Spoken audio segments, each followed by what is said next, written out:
ครับวันนี้เธอจะหาเพื่อนเพื่อนเยอะๆเพื่อนเยอะๆเพื่อนเยอะเลย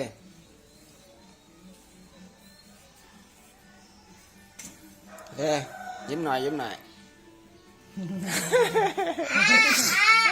เป็นอะไรเท่แต่ว่าพายกระเป๋าพายกระเป๋าเป๋าหนูอยู่ไหนมีนมด้วยใส่รองเท้า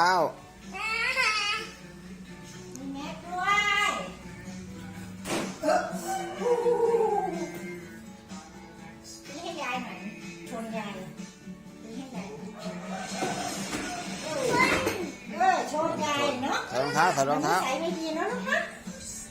ก่อนนักเรียนเท่ครับตาก็ไปเหมือนกันตาขี่รถตามไปครับหนูก็เล่นกับเพื่อนๆเลย